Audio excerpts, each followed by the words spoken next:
Hi guys, welcome to another episode of Attack Like AlphaZero. I hope you are ready for today's lesson. It's a continuation to lesson 2. I hope that you have watched that video. If not, link in the description below. Let's jump right in. AlphaZero with the white pieces, and it starts with one knight f3, e6, c4. Another English opening. It's interesting to see that AlphaZero likes the English so much, since it has no opening input, no database, as I have mentioned a couple of times already. But if you think of that, it means that AlphaZero, with zero input, just on its own, with its own experience, came to the conclusion that the English opening, the first moves of the English opening, is one of the best openings that it can go for. So, great for us human beings.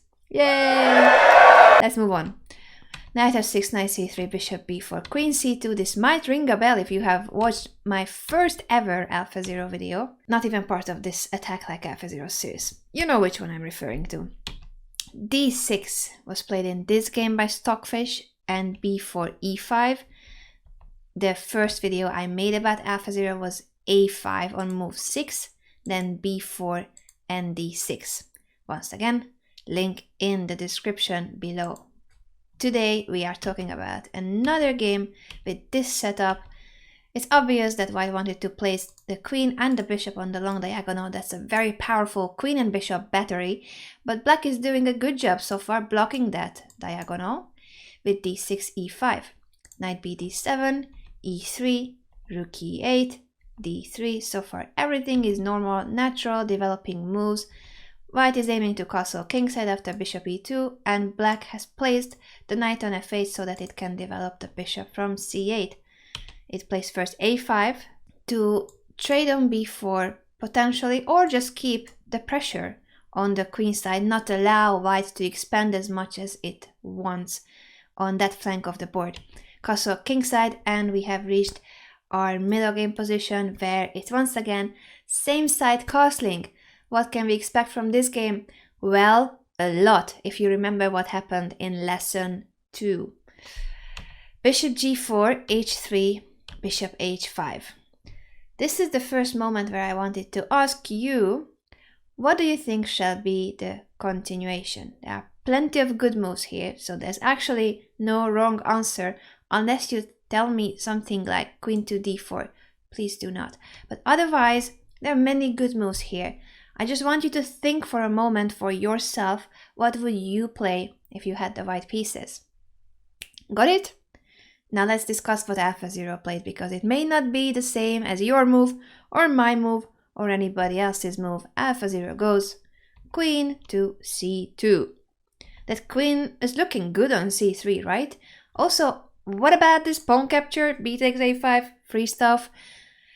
AlphaZero is not greedy, it does not want that pawn. To be fair, after knight e6, now the square is available for the knight, and the pawn on a5 doesn't seem like it will last for a long time. It's already attacked by the rook, and later black could attack it also with the queen, or when the knight comes in, it threatens knight a4. So this isn't that extra pawn that we dream of. Now, other than that, why move the queen to c2? We shall soon see the idea. Queen to c2, h6, and now bishop to c3. So basically swapping squares with the bishop and the queen. That's what AlphaZero is doing. Why? Well, the pawn is hanging one more time. Now it's somewhat stronger, the threat, because earlier it would have been our queen that had to be protecting the pawn on a5. And you don't want to use your queen to protect a pawn or a piece. It has to be stronger than that, more active than that. So make sure you're not using your most valuable piece to defend other pieces, unless it's the king. So bishop to c3. Now this renews the threat of b takes a5, whether it's an actual threat or in the future it may be annoying for black. We will not know, because Stockfish decided to protect the pawn. Another option would have been to play knight to e6 and question whether AlphaZero was actually gonna capture on a5 or not. We will never know. Bishop to c3, b6, and now b5, expanding on the queen side, but at the same time that fixes the pawn structure. This is such a close position, right? No open files. After knight 6 to d7, black is maneuvering its pieces toward the c5 square. The knight can go, and also potentially it will be able to push the f-pawn to launch a kingside attack if it wants to, although both kings are castled kingside, so it's not that simple. Rook a to d1, knight to c5, and bishop a1. What is AlphaZero doing? Another retreating move? AlphaZero loves those bishop on the back rank, remember? Oh well, this is another maneuver. Now we end up having the bishop on a1 and the queen on b2. Remember earlier it was the queen on c3 and the bishop on b2? Now it's one square back. Don't ask me why. Okay, you can ask me why, but we will not see it just yet. It's about to attack. I promise, there's gonna be attack. If there was no pawn on e5, it would be mate on g7. That's how close we are to giving mate to the black king. Now, after this amazing maneuver, Stockfish goes knight a4, questioning whether the queen can stay on the long diagonal. That's actually a very important question. There are no more squares for the queen, so AlphaZero goes queen a2, and Stockfish goes back to c5 with the knight. Now, shall we repeat moves with queen to b2, sign the score sheet and go home? No, because these are two engines, they don't care about their time. It's endless. They can play this game forever, and obviously AlphaZero does not want to make a draw, just by principle. d4, here we go. Finally, the attack begins. Let's control the center. Let's open some files, because we do need to have some open files and diagonals if we want to get access to the black monarch on g8. E takes d4, and now we have plenty of options. How to take back on d4? What piece would you use? Whether it's a pawn, the knight, bishop, rook, which one would be your choice? Let me know, and I shall reveal what AlphaZero played. Tempting it would be to take with the pawn, right? Because that attacks the knight. You want to chase this piece away. But after knight e4, it's an interesting position. I think white should be better, more space, more active pieces. But AlphaZero decided that, hey, I'm not that bothered by this knight on c5, and I can have an even stronger knight. This knight on d4 is already active, and it can now jump onto the c6 square, because that's a hole in black's position. That's a weak spot. Remember that AlphaZero earlier played this b5 move, closing the queen side? Well, it also fixed the c6 square, a weakness. So knight takes d4, ready to jump to c6. Stockfish prevents it with bishop e4, controlling the long diagonal, but AlphaZero says, hey, I can trade that bishop, and here I am, aiming for all the light squares in the position. Bishop takes f3, and now the logical move immediately would be knight takes f3 without thinking. First lesson of the day, you should never ever recapture without thinking. Unless it's a check and that's your only move, but even then, if it's not a bullet game, take a second or two to think whether you have a different option. Whether you can take back with another piece that you haven't thought of, or whether there's an intermediate move before you capture. You can attack a stronger piece. You can give a check maybe, perhaps threaten mate. Just make sure that whenever there's a trade on the board, you do not capture immediately. If you have the time to think, remember, time, you need time, but do not take back immediately, because that's autopilot mode. And you don't want to play chess on autopilot. That's when you miss chances. Yes, most of the times you will have to take back sooner or later. But I do need you to think before you capture, so that you do not miss any opportunities. There may be a win, there may be a better move, there may be something stronger than taking back. And here, you should think about how to take back, even though knight takes f3 seems to be the only option, because who would be as crazy to capture on f3 with the pawn? Well, please meet AlphaZero. G takes f3. Exclamation mark, shall I say? Once again, here we are, damaged king.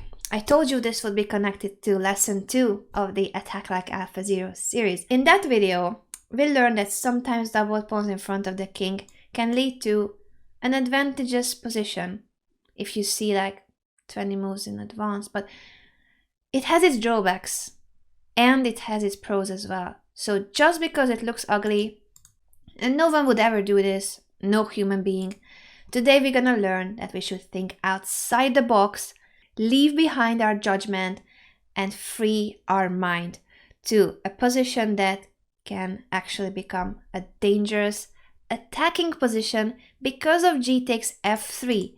That capture, just like in lesson 2, opens up the g file. We were gonna move the king to h2, potentially bring a rook to g1, or maybe 2, we can double rooks, who knows. We have the bishop already eyeing the g7 square, and maybe the queen will also come back to the long diagonal, plus this knight is about to jump to f5. We could have all our pieces attacking the g7 square thanks to g takes f3. So yes, I know it looks horrible. I don't know if you should try it at home, but today we will learn the pros of this pawn structure. And then the king activity, because we are not done. Remember the topic. Knight f to e6. It's a good idea to try to trade pieces when you are under pressure. That's what black is doing, taking on d4. And one more time, pause the video, because we need to think about this capture, right? So, would you take back with the pawn, the bishop, or the rook, or play something else? Because remember, sometimes you may have another option. Let me know which one is your choice. I'm gonna reveal it in 3, 2, 1. Rook takes d4 was the obvious choice of AlphaZero because it sees an opportunity to bring yet another attacking piece to the king side. Let's all go to the king side. The rook is about to go to g4 or f4. The long diagonal is ours. This rook is coming to g1. Then we only need the queen and everyone is in the game, having a good time. King h7. Queen c2 check, bringing the queen with a check, g6, and now rook f4, attacking the f7 pawn. Queen e7 defends the pawn, but rook g1, bringing more pieces to the attack. It looks like we are almost ready, right? But we are ready for what? We have, yes, placed our pieces. Ideally, we've got the g5 for this rook, we've got the f5 for the other rook. The queen is doing well on c2, the bishop on a1 is also nice. So how to proceed? That is your task to solve in this position, because we gotta crack that king side. It looks just so safe, bulletproof. How to access this black king that's hidden on h7? The solution for AlphaZero is always, well, not always, but many times, Harry. The h-pawn. Harry the h-pawn is one of the favorites of AlphaZero. It loves pushing the h-pawn. AlphaZero is threatening h5, and that would be deep, deep trouble for black. So Stockfish stops it by pushing h5. You know that every move has its pros and cons. This move stops h5, but gives up the g5 square, and AlphaZero goes immediately rook g5. What is the threat? You have just a second to discover that the pawn on g6 is pinned, so we are about to capture on h5 with a check, winning a pawn and the game. Stockfish does not allow this, goes king to h6, stepping out of the pin, and you would think that AlphaZero would now care about black's threats, because you should always pay attention to what your opponent wants. e4. What is going on? AlphaZero has just allowed knight to e6. A fork. One of the rooks will drop. There is no way to save both pieces. Why did it go e4 and allow this? Knight e6 wasn't possible earlier. Remember that the king was on h7, and that means that if black had played knight to e6, rook takes h5 is a check, but the check that is the strongest. Checkmate on the board. Therefore, king h6, e4, now knight e6. There's no rook takes h5, there's no rook takes f7, there's just absolutely no way of keeping the rooks. AlphaZero once again is sacrificing an exchange. Welcome to the world of AlphaZero, where greed does not exist, where material does not exist. It's all about activity, and this rook on f6 is in the stomach of black's position. knight takes g5, h takes g5. Black can't really take on g5 unless it wants to finish the game on the spot. Queen to d2 check, king h4, queen f4 would be a very pretty mate. After h takes g5 check, black plays king to h7. Alright, great. So we have seen that white has had this damaged pawn structure, g takes f3 opening the g file. The white king is still kind of exposed. There's no h pawn and the g pawn has been pushed to g5. Plus the f double pawns are still on the board. So why on earth would we want to play this position? Exchange down and an exposed king. True, that's all true. But exposed or not, how do you access the white king? How do you even give a check to this king on h2? The e5 square is covered. You can't play d5, queen d6 either. So even though it looks like the white king is more vulnerable than the black king, there's just no way for black to access it. It doesn't have an open file or open diagonal to do that. As for white, how will we attack? Well, just watch and let's learn together. f4, pushing the pawn. Potentially f5 is coming in the future. We gotta break through. Rook a, e8, and now simply queen to d3. Just improving the position of the queen a little bit. What happens if queen takes e4? That pawn is hanging. Well, not so. Queen takes e4 is a bad move because of rook takes f7. And once again, look at this beast in the corner. It's cutting all the dark squares plus the g5 pawn. It's gonna be mate soon. Black has to play rook g7. We're gonna take it and soon the game is over. Therefore, queen to d3, rook g7 was played. Now black is threatening to take on e4, so we better deal with that. f3, good job. King to g8, and now queen d4. It looks like slow motion, right? The queen has come all the way from b2 to c2 to d3, and now d4. Yes, we did it, but we still don't threaten much. Maybe an option would be, let's just make a random move for black. This threat, right? Because if the rook is not on f6, we have this beautiful queen bishop battery attacking the g7 rook. So yeah, there's a threat, but it's not that big of a threat. You can prevent it if you move the rook. That's one of the options. Or what Stockfish played in the game, king to f8. Why does it prevent the threat? Let's see. If rook takes d6, black will move the rook away. Now there's no check, no mate, and the rook on d6 is hanging. The problem with this is that, yeah, we have won a pawn, but we gotta move this rook. And once the rook is moved, whether back to f6 or rook to d7, the pawn on a3 will be captured. And now we gotta see that, yes, indeed, the white king is exposed. The black queen is getting some access to it through the third rank and the second rank. Do not do this. We don't want to give counterplay to our opponent when it has such a passive position. We don't need that pawn. Remember, we are not greedy, except for me who lost 3 stuff. But we are not greedy. We're not gonna take the pawn on d6. We're just gonna win this game in like 35 more moves. But that's okay. Be patient. a4, therefore, is an option, and I'm pretty sure that AlphaZero would have not taken on d6. But let's just catch up with the game. Black played king to f8, which seems better than a4. Still, if you look at the black pieces, the rooks, how active they are, and the queen on e7, none of these pieces are doing actually anything, except for a few defensive purposes, but they are not active. Black has no counter attack. With an exchange up, it's an exchange up. Bishop to c3. Once again, what is AlphaZero doing? Just improving its pieces, little by little. It does not matter that we are material down. We are brave. We are so brave. Rook g8. There's no rush actually here in this position because of the fact that it's all closed. So if it was an open position, a very dynamic position, and you have given up material, you would need to prove it pretty soon why you gave up material. But in a closed position like this, where white is controlling most of the board, everything is locked up, and the white pieces are way more active than the black pieces, you can do whatever you want. So AlphaZero goes a4, fixing the pawn structure on the queen side. And as I said, it could do whatever it wanted. So if you want to go around and dance with the king, then come back, that's also fine.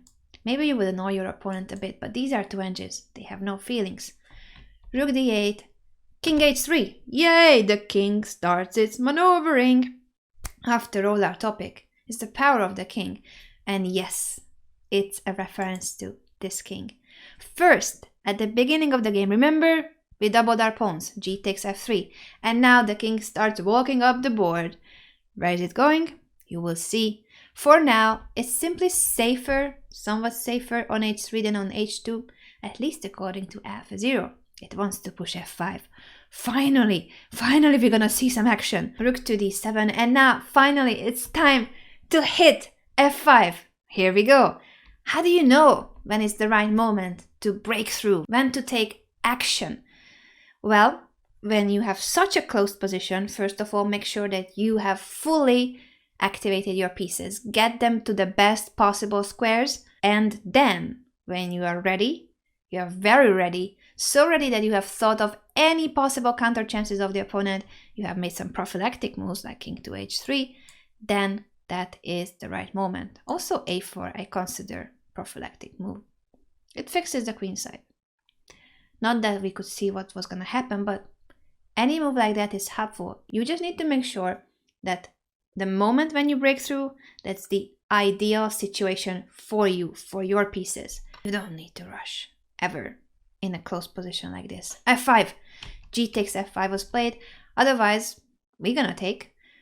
And this pawn too can march forward. So black takes on f5. G takes f5. Now, do not blunder. E takes f5 would leave the g5 pawn hanging. So rook takes f5. You may ask, but hey Anna, the g5 pawn is hanging anyway.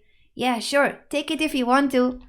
Christmas present, queen h8, check, and after rook g8, I'm not gonna tell you, you need to find a solution. It's made in a few moves, calculate it, pause the video if you need to, because it's really pretty. Simple but pretty. 7, there's a pin on the back rank. The bishop cannot be taken, and after king e8, queen takes g8, this is mate next move. Beautiful. So yeah, the pawn can't be taken after rook takes f5. Queen to e6, pinning the rook. And now AlphaZero goes. Ta-dum, ta-dum, ta-dum, the topic of today's lesson. Remember, king to h4. Yes, the king is the most active piece of all. Normally in endgames you would see walks like this, that you activate the king, you start grabbing pawns, we are about to capture this pawn with the king, and there are queens and rooks on the board. Here it is possible, because black's pieces are so passive. The one and only file that could do harm to our king is the h file and the g file, so those two files actually. But the h8 square is covered with the queen and the bishop, and the g file is just well protected. Nothing is going on. Our king is safe and sound. And luckily for us, the queen cannot fly. Imagine the black queen entering our position from h2 or h1. That would mean bad luck, but how do you get there with the queen? No chance. This pawn is blocking the a2 square. The e5 square is also under our control. Basically, everything is under white's control. That's good news. Rook to e7, and now AlphaZero goes queen to d5. Getting ready for an endgame. We are only an exchange down. Why would we worry about the endgame, right? You thought that we would give mate? No. First we're gonna promote a pawn. Queen to d5. Why to go for an endgame when the opponent's king was our target earlier? The reason is simple. Our advantages transfer from one stage to the other. Before we had the initiative and before we were attacking the black king, but now that advantage has transformed into other weaknesses, such as the h5 pawn. Now if we want to take this pawn and then try to create a pass pawn, what better circumstances to have than no queens on the board? So yes, we will trade queens first and then take the pawn, because if we had taken immediately, Now that's what you don't want to do. You don't want to try to give any counterplay to your opponent. Maybe it's not too bad, but why risk anything? No, don't do this. We are patient. We're gonna play this endgame. Queen to d5. If the queen goes away from the 6th rank, we can already take the pawn. Remember, the rook will never get to h8 because of this amazing bishop that we have, the fianchetted bishop. So black played rook to g6. And now AlphaZero says, hey, gift me that pawn. Now that's what Yasser would say. Anyway, give me the pawn. King to h5. Brave. No, actually, it doesn't require that much bravery because we can trade queens anytime. There's no checks against our king. So our king, our really active king, is a super attacking piece and has just captured an important pawn. Why is that pawn important? Because the h-file is something that we could use for our pieces. Imagine if we had a rook entering through the h-file. Just imagine. Rook e8, bishop to f6. Now, first we have had the long diagonal cutting the black rook from g8 to go to h8. Now, after bishop f6, this bishop is restricting the mobility of both rooks. Look at these poor pieces. This rook can only go to one square. The other rook, well, you have some options here on the queen side, but they don't really matter. There's nothing on the c and b files. And it cannot go to e7, which could actually be an okay square. Or queen e7, or queen e5. That bishop is just killing all three heavy pieces of black. Plus, it cuts the connection between the queen and the rook on g6. It's a monster. Queen to d7. And now that we have finished our journey to capturing the h5 pawn, we are back with the king to g4. Still very active, right? We don't need to go back to g2. We are good on g4. Stepping into the pin, but it doesn't really matter because we insist on trading queens. We won the 10 game. Queen e8 allows the trade, but that was not really a good option for black. If queen to e6, we can simply play king to g3. And there's nothing concrete going on. We are not threatening anything immediate, but just look at black's pieces for a moment. How active they are, how many threats they can create. What's the plan for black? It can just go back and forth mainly. Rook g8, rook g6 is a great plan. Or queen e8, admitting after all that it should trade queens. It barely has any useful moves. Like, these moves are even just semi-useful. There's no active plan for black. And that's the worst, because it means that white has all the time in the world to go for maneuvers. You can bring the rook to the h file if you want to. You can bring here the bishop, try to do something on the f file. White has got plenty of ideas, while black has none. Zero. Queen to e8 was therefore played after queen c6, but it doesn't really help. After the trade on e8, king takes e8. Now rook to d5. Remember, this rook has made a long journey. It used to be on f6, and now we found our way back to the d file, giving up the f5 square for the king, because this is about the king, this whole game. Rook takes f6 was played by Stockfish, which seems kind of desperate. I'll try to demonstrate an alternative. What if it doesn't want to give up the rook for the bishop? Rook g8. And now, even a move like rook d1, just the retreating moves, because AlphaZero likes those moves. Next, we can come to the open h file. The king will enter through the f5 square, or we just start pushing our pawns. This is full domination. You can analyze this position at home and see how would you convert this into a full point, but I'm telling you, this position is winning completely. Not in 2 moves, not in 5 moves, but on the long run, black cannot do anything. Once again, look at how poor these rooks are. They are not connected, they are not attacking anything, because of this one bishop that cuts both pieces and makes black's life really, really miserable. Therefore, in the game after rook d6, Stockfish took on f6 to go for a rook endgame, hoping that the king would make it to e6, but it does not. King to f5, and this position is winning. So it's a rook endgame with a pawn up 4 wide, but more than the pawn up, it's an active king, very active king. This pawn is a beast too, and the rook will come to the open file. c6, b takes c6, king takes c6, and f4, simply creating a passed pawn. Easy, easy play. Rook h8, and now e5, and now Stockfish resigned. This is move 56. Yes, it could have played on if it wanted. I'll just show you. For instance, d takes e5, f takes e5, rook check, king back, and then we're gonna go and attack the f7 pawn, because once it disappears from the board, we have 2 passed pawns, or even better, we are threatening right now a breakthrough with e6. So if we just make any random move for black that doesn't do much, white can simply play e6, not minding that c pawn. We don't care about that pawn, we care about winning here, right? But this is just one of the many options to win this endgame. Our topic was not about the rook endgame. We will need to go back to the very beginning of the game, see if you remember what happened, why is this game so important in terms of our continuation to lesson 2, the damaged king side, and what happened in this game at the very beginning. It started out with a very solid and close position, but after some maneuvering, we reached this middle game, where after an offer to repeat moves, finally AlphaZero goes for d4, breaking through in the center and this capture.